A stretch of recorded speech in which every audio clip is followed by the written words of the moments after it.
Mas não perder tempo não, vambora para o vídeo. Altíssima pressão, clássico, São Paulo e Santos. Santos sem Neymar, São Paulo sem todo mundo, ninguém volta. Dos machucados, ainda perdeu o Caleri. Muitos desfalques, hora da molecada, o que vai ser? E por aí, fora a pressão sobre o Zubeldia, né? É isso, né? Salve Tirone, salve galera. O clássico que o São Paulo tanto queria, né? Um jogo às 4 da tarde, né? Sim. Mais de 47 mil ingressos vendidos por antecipação, vai bater os 50 mil, vai ter bastante gente, domingo de Páscoa. Porém, a questão para conseguir a primeira vitória no campeonato, são 4 empates até agora, não perdeu, mas não ganhou, é complexa, porque não tem tanto jogador assim, levando em consideração que na quarta, o São Paulo já tem um jogo pela Libertadores muito importante no Paraguai contra o líder Libertad. Normalmente, antes de jogo da Libertadores, né, foi assim contra o Tajeres, foi assim contra o Aliança, o Zubeldia dava uma segurada na escalação, né? Tipo, ele não preservava um ou outro jogador mais desgastado e tudo mais, né? O problema é que agora não acho que é um pouco de... Não dá para se dar o luxo de fazer isso, porque não tem muito jogador. Não né? tem, e tem a pressão também, né? Imagina. E tem a pressão, mas eu não sei, assim, além dos desfalques confirmados, né? O Caleri é o mais novo, não joga mais a temporada. O Luiz Gustavo, que talvez não jogue mais a temporada. O Pablo e o Lucas, que estão se recuperando mais rapidamente. E o Oscar, que ainda não tem prazo.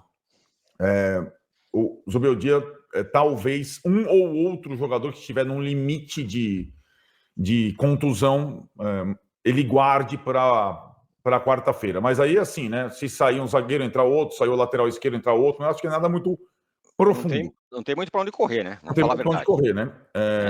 Agora, volante, por exemplo, não adianta. Só se o cara, sei lá, o Negruti amanhã, sei lá. Pois é. Então, é isso. Você até perguntou a hora da molecada, é que qualquer opção nova, praticamente qualquer uma, significa a entrada de um garoto, né? O primeiro volante seria o Negruti. Se ele quiser voltar ao esquema com os dois pontas, o Lucas Ferreira não começou jogando contra o Botafogo, pode ser uma opção, né? Para começar jogando contra o Santos. Matheus, e até o Rian Francisco, não para começar, mas imagino que ele vá jogar contra o Santos, porque agora ele passa a ser o reserva imediato do André Silva, né? Sim.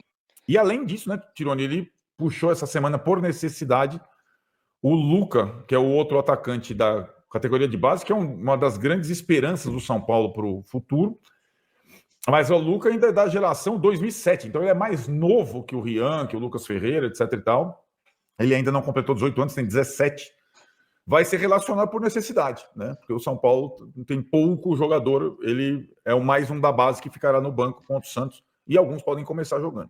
50 mil pessoas, para a previsão de 50 mil pessoas, espero que todo mundo empurre o time. Acho que esse é o negócio. Dá para pensar numa escalação possível? Cara, eu acho que nesse negócio não tem muito para onde correr. Eu acho que a dúvida é, se você pegar os últimos jogos, se o São Paulo vai jogar naquela linha de 5 barra linha de 4 híbrida do Rio, né, com o Cedric e Ferrarese, né, fazendo aquele revezamento, ou se o São Paulo vai para as escalações que fez na maioria dos jogos em casa, recentemente, que é com os dois pontas, Ferreirão e Ferreirinho, né? Tirando um lateral ou um zagueiro.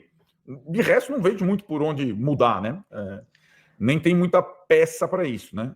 Se o Lucas Ferreira começar jogando, ele que está fresquinho, né? Não foi utilizado só no final do jogo contra o Botafogo, significa que alguém de trás vai perder o lugar no time. Ou até isso foi utilizado menos vezes, né? Ele pode jogar também no lugar do Alves e o São Paulo jogar no 3-4-3, mas isso foi pouco utilizado pelo Zubeldia até agora. É curioso, a gente está falando possibilidades e tal, a gente não fala muito no Luciano, que com tantos desfalques, né?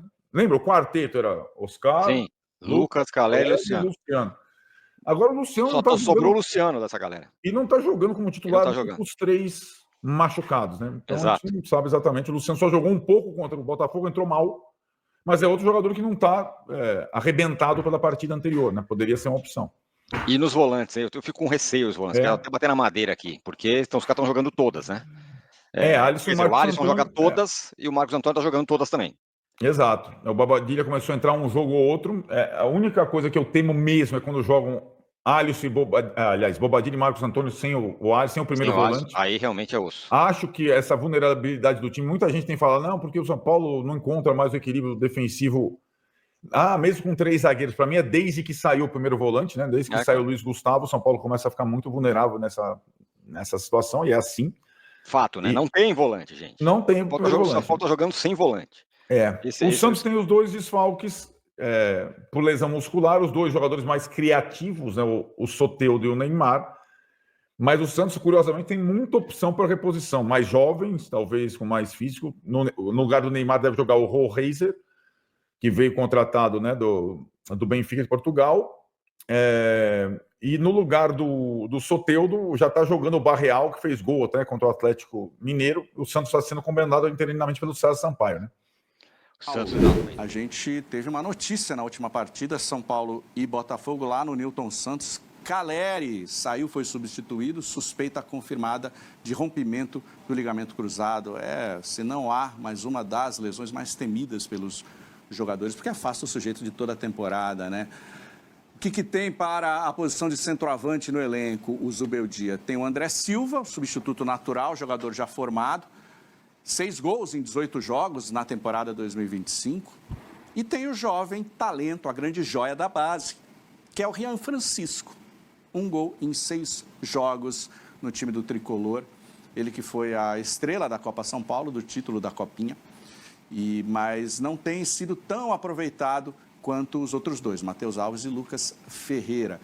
E vai precisar ir ao mercado quando abrir a janela, Ivan Drago. A situação do São Paulo é de um sapo enterrado? São quantas lesões? Tem o Luiz Gustavo, Pablo Maia, Oscar pulmonar e Lucas. Luiz Gustavo, Pablo Maia, Oscar, Lucas e Caleri. Pablo Maia, Oscar, Lucas e Caleri, titulares. 4 titulares. Exato. Né?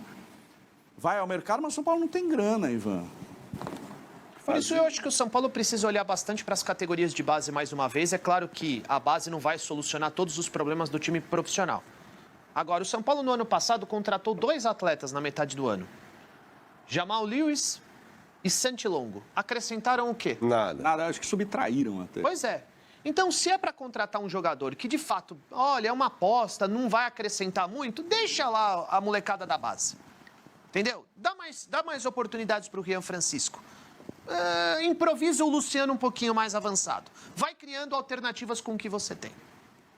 Porque se a ideia é melhorar o clube do ponto de vista financeiro, você precisa respeitar o teto salarial, ou você contrata com convicção, opa, cabe no bolso e vai resolver o nosso problema. Ok.